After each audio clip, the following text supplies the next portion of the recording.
Fala pessoal, estamos aqui para mais um vídeo. Meu nome é Arthur, eu sou analista de valores imobiliários e hoje a gente vai falar sobre a AS Brasil. Nesses últimos vídeos do ano ainda temos gasolina para queimar, então vamos aproveitar aqui e analisar uns resultados interessantes. Fazia muito tempo que eu não olhava a AS Brasil, tá? Para ser bem sincero, vocês vão achar vídeo no canal da época da AS Tietê, né? Porque era uma opção interessante, mas como todo mundo sabe, o mercado de geração hídrica no Brasil ficou bem prejudicado esse ano, né? Bem prejudicado mesmo pela crise que teve. E ela, ao contrário de outras empresas do setor elétrico, a AES Brasil é só geração. E até outro dia atrás era só geração hídrica, agora que ela tem um pouquinho de projetos renováveis. Então, assim, né, ela ficou muito impactada, por isso que eu acabei deixando para lá. Mas foi interessante ver esse movimento, a reestruturação, né, dela ter passado para o novo mercado. Eu achei bem legal de ter revisitado e por isso que eu trouxe ela aqui nesse finalzinho de ano para a gente dar uma olhada, tá? Tem boas lições, não necessariamente para o Brasil, sim, você vai querer ser sócio dela, mas para a gente aprender mais sobre o mercado como um todo, ok? Então vamos lá para a apresentação da nossa famosa AS Brasil, antiga STT. Para quem não lembra, tá? No passado ela tinha outro código, era GET, né? A STT. Era 3 ou 4, na verdade só tinha liquidez acho que na 4, na preferencial. E ela tinha um lance assim que era genial para a empresa, uma baita de uma sacanagem com o mercado, porque ambas eram controladas pela AES. Ambas, né? Nem falei o nome da outra. Uma empresa chamada Eletropaulo, também não sei se vocês vão lembrar. Quem é de LPL, né? Acho que era. Para quem é de São Paulo, claro que vai lembrar, porque era uma das empresas que fornecia distribuição de energia, e ambas eram controladas lá pelo mesmo controlador. Aí o que que eles genialmente fizeram? A STT, geradora, tá? A Eletropaulo, distribuidora. O que que eles faziam? Um contrato bilateral, ou seja, né? Vou comprar toda a energia que eu vou distribuir via Eletropaulo da STT. Até aí não tinha problema. Na época, né, esse tipo de contrato bilateral era permitido quando você tinha partes relacionadas. Mas qual que foi o que tinha de muito errado nisso que eu falei? O preço aqui, tá, era muito acima de mercado. O preço que a STT na época era STT, né? O nome sempre foi, era o código que era diferente, GET. O preço que a SGT vendia pela Eletropaulo era muito acima do mercado, tá? Era bem mais caro. E qual que é a sacada disso? Para a SGT é fácil, né? Tinha um lucro maior. Vendia energia por um preço acima do mercado. Excelente. Mas ia entrar prejuízo na Eletropaulo, né? Negativo. Por quê? Lembra, distribuidora, o preço da tarifa, ele depende de um monte de coisa lá, parcela A, parcela B, que entra inclusive o custo da energia. Então, a Eletropaulo, que seria quem assumiria um prejuízo se fosse uma relação simples, ela simplesmente repassava na tarifa, né? Então, você tinha uma tarifa mais alta para compensar essa venda de energia meio acima do mercado. Não, né? Eu tô sendo bonzinho, era bem mais caro. Acima do preço do mercado, era repassado na tarifa. A Eletropaulo ficava de boa, a SGT tinha um lucro absurdo e quem pagava o pato era o consumidor. Olha só que fantástico, né? Mas isso aí acabou já faz um bom tempo. Mas esse era o histórico. Era uma empresa excepcional do ponto de vista do investimento, do lucro, né? Porque tinha um lucro bem acima do mercado. Por conta desse contrato aqui que era, né, dizer assim, criminoso, né? Para falar a palavra certa. Enfim, tudo isso passou, né? Não existe mais, nem a Eletropaulo agora saiu do mercado, não existe mais contrato bilateral, tá? Enfim, ao mesmo tempo a STT começou a ter aquelas crises hídricas recorrentes. Então, acho que foi 2013, né, que teve uma crise grande. Não, não foi 13, foi depois. 14, 15, né, que também elevou os custos de energia. Ela acabava ficando muito presa porque ela só tem hidrelétricas, só tinha, né, no estado de São Paulo. Então, quando não chovia naquele submercado, não tinha afluência naquele submercado, ela não tinha alternativa, não tinha o que fazer. Então, ela comeu um bom pão que o diabo amassou desse período para cá, tá? Mas agora ela finalmente vem se mexendo. O que aconteceu antes, aqui nessa época, ela tinha boa parte, uma participação importante do BNDES, tá? Dos financiamentos, aqueles rolos do passado. Então, o primeiro passo para ela se livrar foi criar as units, tá? Então, no caso da STT, né, eu sei que todo mundo aí não quer nem unit, nem pintada de ouro, foi positivo, foi um passo em direção à governança melhor, porque eles conseguiram diminuir lá a participação, manter o BNDES na empresa, mas sem o controle, né? Sem ter que passar pelo pelo BNDES, principalmente a relação ao investimento, e a empresa ficou mais dinâmica. Então as units aqui, elas foram muito positivas para a empresa. Ela tirou um pouco dessa influência do BNDES, e aí a S Brasil começou a se mexer para se tornar a empresa que é hoje. Então hoje ela já está, inclusive, no novo mercado. A hora que o BNDES quis vender tudo, foi mais fácil, tá? Ela conseguiu já... Nossa, hoje tá difícil escrever, hein? Ela conseguiu migrar para o novo mercado. O código agora é aquele que estava lá na tela, né? ASB3, né? Então, só para vocês terem em mente que nem sempre a questão das units é ruim, tá?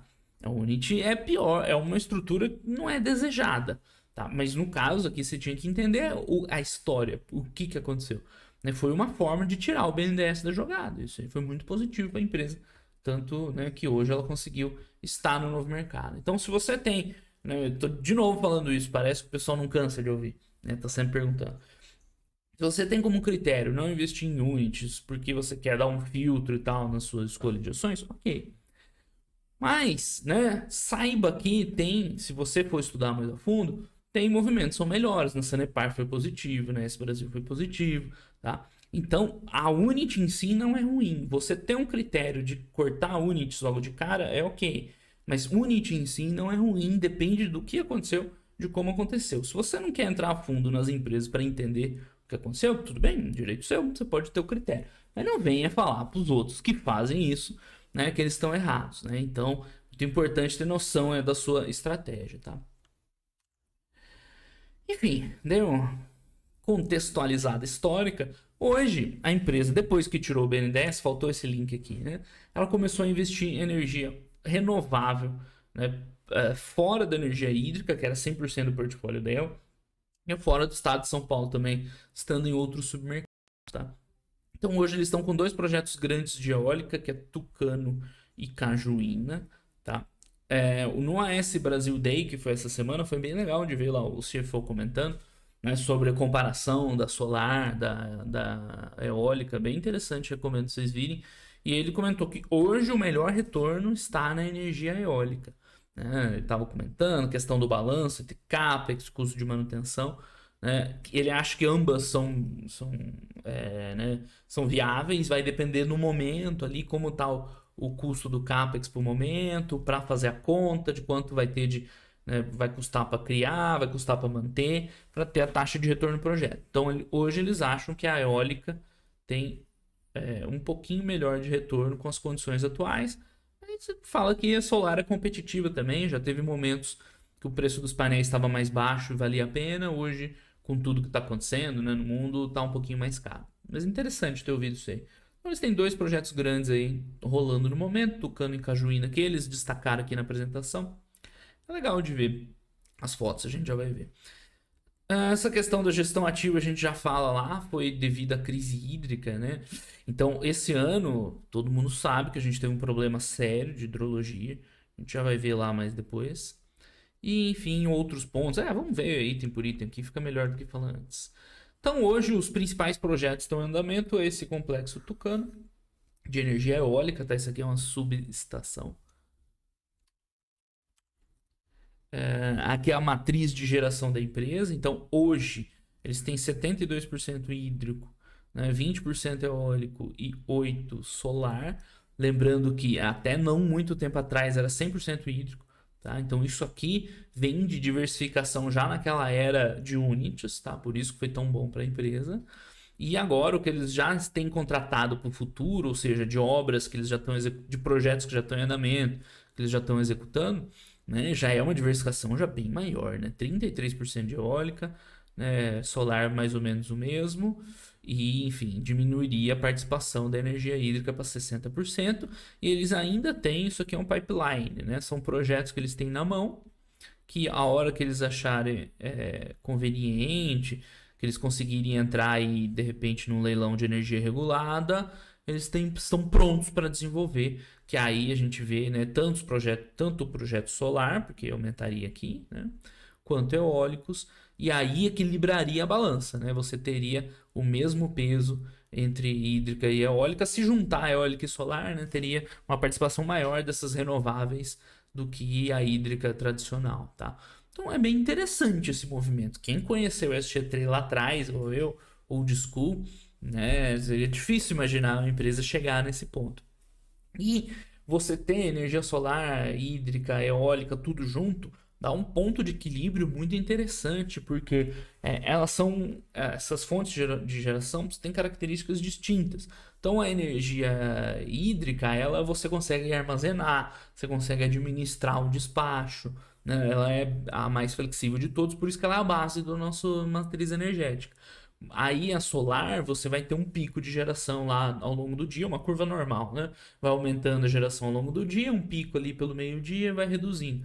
A eólica é a mais imprevisível, intermitente, quando tá ventando, falando de uma maneira bem simples, tá ventando, tá gerando energia, pode ser de dia, pode ser de noite, pode ser um período sequencial. Normalmente tem ali os regimes de ventos assim, mas é um pouco mais irregular. Então, cada uma tem suas vantagens e desvantagens, mas quando você combina as três, é uma forma de você usar, né, o que tem de melhor em cada uma. Então, pensando no sistema, né, de despacho brasileiro de energia, né, ali perto do meio-dia, você está tendo alimentação das solares no máximo, então você consegue poupar um pouquinho ali a hídrica, né? Você não precisa estar despachando tanto as hídricas, você tem uma outra fonte injetando ali no sistema. E aí você poupa o recurso, porque a hídrica nada mais é o recurso do fluxo de água, né? Da capacidade, da quantidade de água que tem no reservatório, do fluxo, você consegue segurar a onda, tá? E a mesma coisa, a hora que a eólica está injetando, né? Beleza, opa, vamos reduzir um pouquinho aqui o despacho na hídrica. Aí à noite, quando não tem solar e quando não tem, né, o aporte aí de energia eólica, aí despacha a hídrica total. Né? O problema da hídrica é que a gente tem visto regimes de chuvas abaixo das médias históricas recorrentemente, tá? Então não é a questão desse ano. Esse ano foi um ponto, uma questão pontual da crise hídrica de 2021. Mas há muitos anos, eu acho que há mais de 5 anos, tem tido uma hidrologia abaixo da média de forma recorrente e tudo indica que vai ser assim daqui para frente, tá? Então, essa capacidade ela vem sendo reduzida da nossa geração hídrica, tá? Por isso que ter as três juntas é muita sinergia. Claro, isso eu tô falando no nível de despacho no Brasil, da ONS, mas dentro da mesma empresa você tem sinergias também. Quando tem uma crise hídrica, sabe que o preço deve aumentar e você fica um pouco descontratado no spot para oferecer de outra fonte. Então, dá para fazer essa gestão também dentro da mesma empresa. Por isso que chegar nesse ponto aqui, ó, a empresa não vai só crescer de 3,7 para 5,9. Né? Ela vai ganhar bastante em sinergia, em condições aí de gerenciar, né, a capacidade de geração dela. Então, estão uns pontos que eles estão destacando. Eles estão trabalhando cada vez mais no Mercado Livre. O que é o Mercado Livre? Né? É um contrato direto com o consumidor de energia. Enfim, tem as questões, eles pagam os encargos de uso da rede e tal. Mas ela tem contratos com a Unipar, de um complexo eólico. Tem agora um negócio novo com a Brasil Foods, eu acho. Então, essas grandes consumidores de energia vão lá e compram, fecham um contrato direto com a STT, falam, ó, eu quero aí tantos megawatts, né, para tal período, eles fecham um contrato. Né? Esse ambiente de negociação livre, ele dá também uma flexibilidade para as empresas, que não precisam entrar nos leilões de energia regulada e tal. Então, é uma coisa que a Engie já faz muito bem, né? A maior parte da venda da Engie, salvo engano, é no Mercado Livre. Então, eles estão destacando aqui um novo contrato de longo prazo que eles fizeram, que eles atrelaram dólar, né? Tá aqui. Receita em dólar. Né? Para um cliente que tem receita em dólar, atrelar o preço da energia em dólar, né? Para ele faz sentido. E para este STT, provavelmente é vantajoso também. Então, legal, o que mais? Né? Aqui um panorama de um projeto assim bem legal de ver, né? Quando você começa primeiro com a mobilização, todo o projeto executivo, vai atrás das licenças, toda a obra civil em volta, né, as vias de acesso, a rede,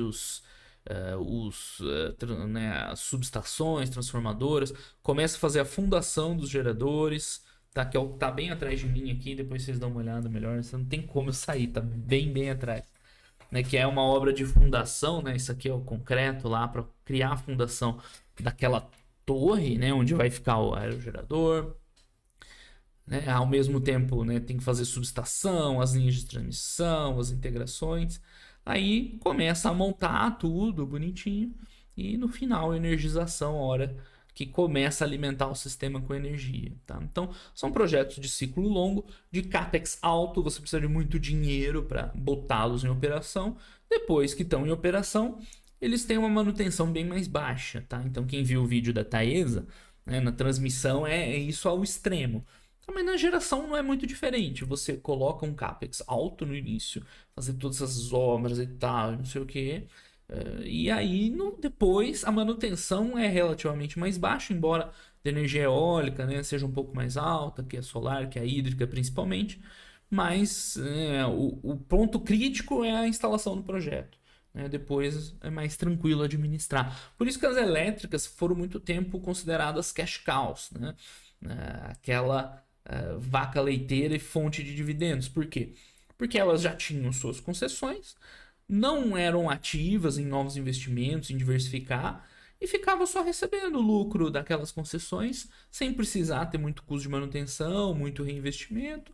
Entrava o dinheiro, não tinha muito o que gastar, distribuía tudo em dividendo. Então essa é o protótipo da elétrica do passado.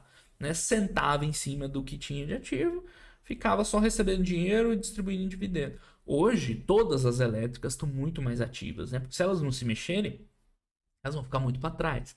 Então é isso, a STT está destacando, está diversificando em renováveis, projeto de eólico, projeto solar, né? Porque se ela ficar só nas hídricas que ela tinha em São Paulo, tinha ficado muito para trás, né? Então tá aí lá o andamento dessas obras e tal. Sim, vamos lá. Seguindo. Esse aqui eu acho que é de Tucano, né? Enfim, eles não colocaram especificamente, mas acho que é 300 megawatts lá é Tucano. Né? E tem outro projeto grande também de Cajuína, que tem 382 megawatts que estão meio que em obras, né? É o que está rolando aqui. Mesma coisa, né? Assinatura, não sei o que, evolução de obra civil e tem as licenças, tarará, tarará. E eles têm mais quase 900 megawatts de capacidade de construção, ou seja, né, a empresa não está construindo agora, mas a partir do momento que ela achar conveniente, que ela tiver o CAPEX, que ela tiver cliente para aquela energia, né, ela pode ir lá e construir. Vai ser um ciclo assim, ó, de 2 anos mais ou menos, como essa outra fase. Então, para essas empresas, a gente já está vendo que o ponto-chave para elas são esses projetos. Tá? É a hora de comprar um projeto desse, de adquirir, de desenvolver, que seja. É a taxa de retorno desse projeto. Porque se custar muito caro para fazer e depois o retorno não compensar, ela vai ficar com aquilo, né, durante anos, aquela concessão, tendo gasto muito dinheiro no começo. Agora, pelo contrário, se ela consegue um projeto bacana, ou comprou de alguém barato, ou o custo de desenvolvimento, ela consegue a economia, adiantar a obra e tal, ela vai ter gasto menos dinheiro e vai ficar recebendo um bom retorno no longo prazo. Então, o ponto-chave dessas empresas está nos projetos. Tá? Falei isso muito na Taesa, estou falando agora na S Brasil, embora sejam segmentos diferentes, né, vale a mesma lógica. Por isso que nessas empresas aqui, o retorno, em último caso que você vai ter, vai ser o quão rentável forem os projetos que eles forem tocando. Tá? O resto, ela vai administrando com o tempo. É por isso que é tão importante olhar, né, para esses projetos aqui que ela está destacando. Gestão ativa de portfólio, que eu falei que eu ia explicar melhor quando chegasse na hora. O que aconteceu? Crise hídrica, todo mundo sabe. Ou seja, as usinas não estão conseguindo gerar a quantidade de energia que elas já venderam, que já está vendido. Logo, né, você tem um descasamento. O Brasil precisa de energia e elas não conseguem gerar. De onde vem essa energia? De outras fontes, principalmente de energia térmica, né, que é onde você consegue escalar. Qual que é o problema da energia térmica? Custo. Né? Porque enquanto a hidrelétrica você deixa a água fluindo ali, gera energia. Na eólica você deixa o vento girando. Tudo tem manutenção, mas é baixo o custo. Né? No solar, só pegando sol. São gerações de custo baixo. A térmica, você precisa comprar gás natural, carvão, biomassa, qualquer que seja o combustível. Então, o custo do combustível pesa na hora da energia térmica. Então, se a STT tivesse vendida em 100% da capacidade dela, da garantia física dela, o que ia acontecer? Ela não ia conseguir gerar os 100%, mas você vendeu, você tem que entregar. Então, o que ela teria que fazer? Comprar de alguém para entregar para o cliente dela, já que ela não consegue fazer. E aí o custo dispara, vai lá no céu, porque você está gerando energia a partir de uma fonte que já tem o custo alto do combustível, e ainda tem a questão do mercado, que está todo mundo no mercado querendo comprar energia, o preço dispara, ou seja, um desastre para as empresas. Foi o que aconteceu com ela em meados da década, eu não lembro se foi 2014, 15, uma coisa assim. O que tem de diferente hoje? Tá, os níveis de contratação. Então, hoje, a regulação permite duas coisas que você mitiga esse impacto. Um é o nível de contratação, ou seja, a SGT não está vendida em 100% da energia dela. Está vendida em 74%, né, na média para 2021. Então, mesmo que rebaixe 26% do que ela tem direito a vender, fala, olha, né, você tinha direito a gerar tantos megawatts, gigawatts, né, no caso dela. Só que não tem, a água está em crise hídrica, você vai gerar só isso. Tá? Ainda assim, ela só está vendida em 74. Então, essa é uma maneira dela se proteger, né, de não precisar comprar esses 26 no mercado. Só que é ruim para a empresa, né? Porque diminui o teto dela, diminui a quantidade de energia que ela está vendida. Ela podia ter vendido em 100%, tá só em 74%. Então, isso aqui ajuda a proteger, mas, claro, reduz a receita dessas hídricas, né? Por isso que o pessoal tá fugindo de hídrica, tá buscando renovável. No caso da S Brasil, buscando energia solar distribuída. Desculpa, no caso da Energias do Brasil que eu falei, né? Solar distribuída. A S Brasil falou que não é vocação deles, solar, energia distribuída, que eles vão continuar focando nos processos, né, nos ativos centralizados, mas de energia renovável, porque essa situação aqui ela é muito ruim para as geradoras hídricas, tá? E o segundo ponto que ajuda é na comercialização. Deixa eu ver se tem num slide, acho que não, né? É na comercialização, o que é isso? Hoje as empresas podem atuar com comercializadoras. Comprar e vender comprar e vender contratos de energia, não necessariamente o que elas estão produzindo. O que isso quer dizer? Se a STT viu que não vai fechar a conta dela, que não vai dar certo no final do ano, né, que está reduzindo garantia física, e ela tem compromissos, ela pode ir no mercado e comprar antes, né, um contrato de energia, já num preço mais baixo, que não está aquela loucura, para a hora que vira loucura, ela já está coberta. Né? Aquilo que ela viu que ela não vai conseguir gerar, ela já comprou. Né? Então tá aqui, ó, 140 milhões de custos que eles evitaram, né, fazendo uma antecipação do compra de energia, exatamente o que eu estava falando.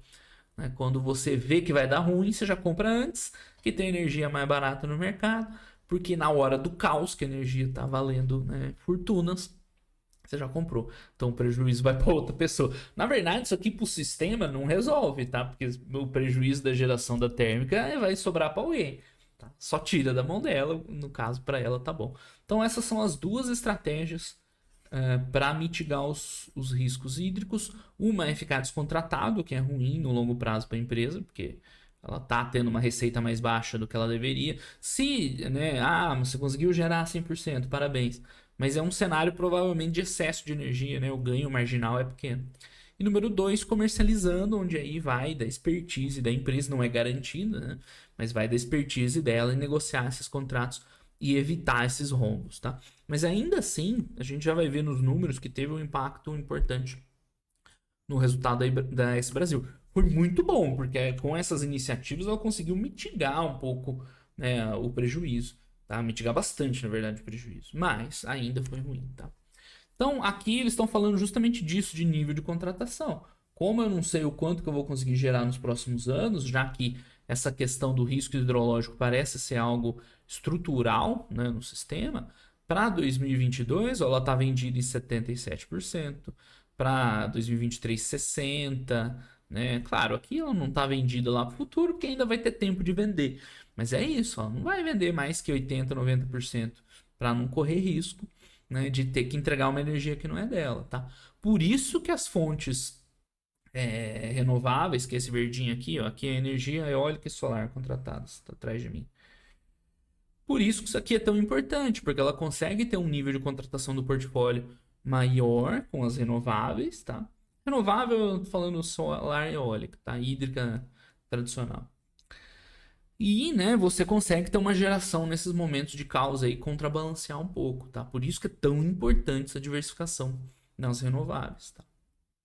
Mas você vê, ela não tá tão otimista pro futuro. Até 2022 está vendido mais que 2021, inclusive, né? Esperando um cenário melhor, mas ainda assim o nível de contratação é ruim. Isso que é péssimo para as empresas, né? É menos receita para ela todos os anos. Então, eles estão um pouco mais otimistas em relação ao ano que vem por dois motivos, tá? O pessoal geralmente só olha para o primeiro, chuvas, óbvio, né? Hidrologia, que deu uma melhorada um pouco, choveu acima da média em outubro, ajudou a recompor. Mas também tá por conta do despacho térmico, ou seja, tá? O que a ONS está fazendo? Aquilo que eu falei do balanço. Ah, os reservatórios são muito baixos, ao invés de gerar tanto de energia hídrica, eu vou gerar uma parte lá com térmica, com gás, com carvão, com qualquer que seja. Por quê? Para preservar um pouco os reservatórios. Então, é um componente das duas coisas que tá, né, deve levar a uma melhora no nível dos reservatórios para o futuro. Então, a gente vê, ó, ainda é baixa a situação, né? Ainda está em 23% de média. Não sei se é só da STT isso ou do sistema como um todo. Enfim, tem que subir isso aqui. Então, assim, não tá tão crítica como se esperava, porque se continuasse, né, com outubro, em outubro chuvas abaixo da média, isso aqui estaria reduzindo, assim, até um ponto, né, muito, muito crítico. E aí sim poderia faltar energia, mas com essas iniciativas de você, né, despachar e tal, mais térmica, você consegue ajudar a preservar. Além de tudo, choveu, né, aí que bom, que sorte. Mas isso aqui tem um custo, tá? Isso aqui é mais caro, energia é mais cara, por isso tá todo mundo pagando aí. Energia cara na sua conta de luz e vai continuar pagando, tá? Esse ano e ano que vem ainda, por conta desse maior uso da matriz, uma energia mais cara na nossa matriz energética, tá?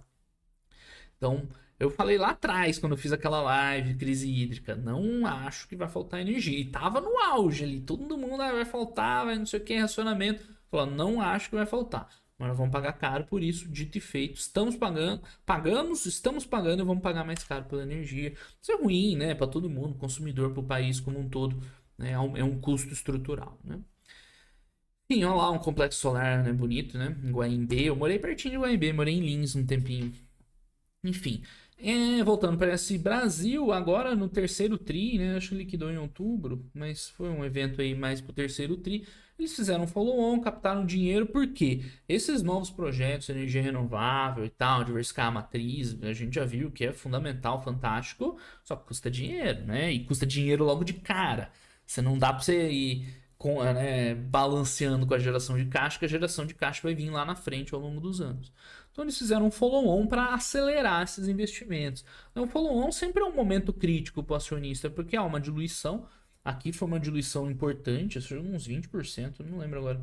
Mas foi uma diluição importante. Então você tem 20% a menos de participação, né? Aquele seu lucro lá foi cortado, né? A sua participação nos lucros, melhor, foi cortada, mas em troca da empresa ter dinheiro e, né, no final crescer o bolo como um todo. Então, basicamente, estão te dando uma fatia menor do bolo, mas você espera que no futuro o bolo seja maior. É isso que a gente tem que acompanhar. Se ela vai conseguir fazer, né? Teve uma boa procura, se foi legal. Eles estão reestruturando a empresa, né? Isso vem lá da questão do novo mercado, era STT, virou S Brasil, faz isso para lá, isso para cá, não sei o quê. Né? Então teve um reconhecimento extraordinário aí, contábil, enfim, prejuízo acumulado, sei lá, o que foi. E interessante, esses projetos novos, pelo menos alguns deles, eles estão estruturando como um Project Finance.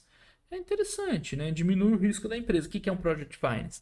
Ao invés da STT tomar dívida para ela, né, ficar com a dívida com o risco todo, né, de um projeto ter algum problema e tal, eles segregam, tá? Então isso aqui estaria numa subsidiária dela, né, numa estrutura abaixo da S Brasil, e toda a dívida desses projetos está aqui, tá? A dívida fica dentro dessa caixinha, né? Não dentro da caixinha da S Brasil. A exemplo, quem que fez um movimento desse recentemente interessante? A Engie com a TAG. A TAG foi justamente isso aqui, né? Estruturaram a dívida dentro da TAG. A diferença é que tem vários, né, participantes lá, são vários os donos, né? A Engie tem só 30%. Mas é tipo isso, qual que é a vantagem, né? Você diminui bastante o risco de execução, você coloca, né, a dívida dentro da estrutura lá do Project Finance, e você vai pagando, amortizando essa dívida com a geração de caixa só desses ativos. Você não compromete a geração de caixa do resto da empresa, né? Isso aqui é muito comum para ativo de infraestrutura, que precisa de muita grana, para ativos que têm geração de caixa assim, mais estável, porque para um banco aceitar financiar isso aqui, ele quer uma previsibilidade boa de fluxo de caixa, né? Geralmente são consórcios de bancos, eles se juntam e tal. Enfim, é uma capítulo à parte aí na aulinha de finanças, mas é interessante ver que eles estão buscando estruturas mais eficientes ou que reduzem um pouco o risco, né? Como a Engie fez com a TAG, para não ficar um endividamento excessivo aí na S Brasil, que já é um endividamento meio altinho já, né? Então, bem interessante isso aí. Com o tempo, essa né, estrutura aqui vai se pagando, vai amortizando e vai começando a contribuir com fluxos de caixa cada vez maiores, né, para a S Brasil.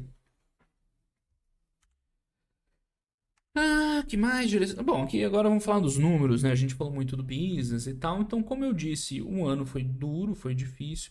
Então, a gente teve uma queda, o que é isso? Margem operacional, né? Resultado operacional, porque basicamente perdeu na energia hídrica por todas as questões da crise, mesmo com aqueles mitigadores, teve uma queda importante. Aqui está fora de escala, tá? Esses dois tracinhos, dá para ver, caiu bastante aqui a energia hídrica, tá? Em contrapartida, tem um crescimento dos investimentos em renováveis, tá? Um pouquinho em solar, mas principalmente em eólica. Eles fizeram uma compra aí recente, Ventos, Mandacaru e Salinas, tá atrás de mim aqui, dá para ver o Ventos. Que foram projetos que não eram, tinham algum problema operacional, eles compraram e agora estão tentando resolver o problema. Então, o Alexandre comentou, é a estratégia equatorial em prática na ES Brasil. Mas enfim, é isso, né? A questão da crise hídrica, uma hora dá uma resolvida, dá uma aliviada pelo menos, já que esse rebaixamento do GSF aí parece que é crônico, mas pelo menos aliviar um pouco. E a empresa vem crescendo com as renováveis, tá? É isso que vai acontecer com ela. Um ponto que eu não gostei do resultado foi o aumento de despesa deles, tá bem alto. Tudo bem, tá tendo despesa para fazer turnaround nos ativos novos? Ok, faz parte. Tá investindo em tecnologia e inovação? Faz parte. Mas tem muita coisa subindo, né? Só de inflação, de aumento de salário, mas não sei o quê, mas não sei o quê. É muito aumento, né? 55% de despesa é um aumento grande. Eu falo nas outras empresas aqui que empresa boa na crise corta custo, tudo bem, os caras, e muito disso aqui é investimento, mas né, tá contribuindo para ter um resultado bem pior, né? Porque se você diminui a margem líquida, que é o que a gente está vendo aqui, e aumenta a despesa, nossa, o impacto lá embaixo no resultado é monstruoso, né? Então, não está no momento muito favorável a esse Brasil. Aqui a gente vê EBITDA na lona, né? Total. O lucro líquido só subiu por causa de não recorrente, tá? Teve não recorrente tributário. E esse é o único motivo dela não ter vindo com um prejuízo grande até, tá? Então, quando a gente vê os números, né? Esse Brasil é bem legal de ver aquela estratégia, essas questões de mercado de geração, bacana. Mas quando a gente vai ver número hoje, não é um bom momento para esse Brasil, muito longe disso. Tem a questão da crise hídrica que é pontual, né? Mas parece que ela precisa fazer um trabalho um pouco melhor nessa gestão de custos. Pode ser, né, que isso aqui, naturalmente, eles consigam completar o turnaround e tal, né? Os ativos ajudem a contribuir com mais, né, com uma receita maior. Mas no momento não é um momento muito bom para esse Brasil, não. Tá, liquidez robusta, viabiliza novos investimentos. Então, aqui em relação à, né, liquidez, ela já tá com uma dívida meio no limite, a gente já vai ver, né? Mas está precisando de dinheiro para expandir. É uma situação meio difícil, assim, né? Não é fácil. Então, o que eles estão vendendo a tese deles, porque investir na AES Brasil, tem, né, uma participação importante no mercado livre, tem soluções resilientes, competitivas, responsáveis, energia solar e eólica complementando o portfólio, e é verdade. Tá? Ela seja talvez a que já está no momento mais maduro assim, de renováveis. Embora a Engie está crescendo bastante também, mas ela já está maturando. Tá? Adicionou mais capacidade recentemente, tem mais um pipeline ali pronto. O retorno dos projetos é bom, tá? Lembra que eu falei. Para essas empresas, o que é determinante para a geração de valor dela é o quão importante, quão grande é a taxa de retorno dos projetos. Tá? Então eles consideram boas taxas de retorno e tal. Mas, né, ok, ela tem razão em todos esses pontos, né, mas ela precisa dar uma arrumadinha na casa no curto prazo, né? Hoje, eu sempre falo, quando você tem Engie, Energias do Brasil, Equatorial, tem que ter um negócio muito bom para você investir fora disso, né? Taesa, ok, que é um outro perfil, mas as outras, elas têm que se provar muito boas para você colocar no mesmo patamar dessas empresas, né? E esse Brasil precisa dar uma arrumadinha na casa, né? Botar as coisas em ordem, administrar um pouco aquelas despesas ali, né? Recuperar um pouquinho né, a margem operacional, enfim, né? Foi muito legal essa apresentação, gostei bastante, mas mais disso aqui, né? Mais de ver essas questões de descontratação, como é que tá numa geradora pura, né? Já que a Engie, a Energias do Brasil são geradoras, mas tem outras participações, né? Em transmissão, distribuição. Então foi legal de ver mais sobre o sistema. A gente aprende, vai vendo uma empresa, vai vendo de outra, vai juntando, né? Mas em relação aos números, sendo aí pragmático, né? Não gostei muito, não. Tá com endividamento meio alto, tá precisando investir, tá tendo que fazer assim project finance para não ficar com risco muito grande.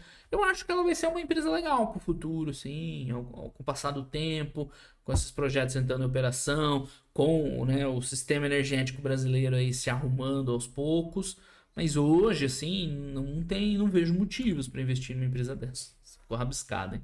Quando você tem opções assim claramente melhores em cima da mesa, né, que estão mais tranquilas para o investidor. Mas não deixa de ter sido assim um bom estudo aí. Faz tempo que eu não olhava ela.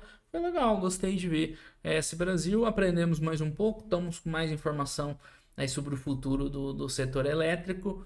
Mas a S Brasil, acho que tem coisa melhor no momento. Beleza, pessoal? Então, isso aí, esse foi o vídeo da AES Brasil. Estranho chamar assim, depois quem teve a Tietê durante muito tempo. Mas o mundo muda, a gente acompanha as mudanças. Vamos continuar com os videozinhos ainda antes do final do ano, antes de entrar na retrospectiva. Espero aí que vocês continuem gostando. Um grande abraço a todo mundo, até os próximos vídeos. Valeu!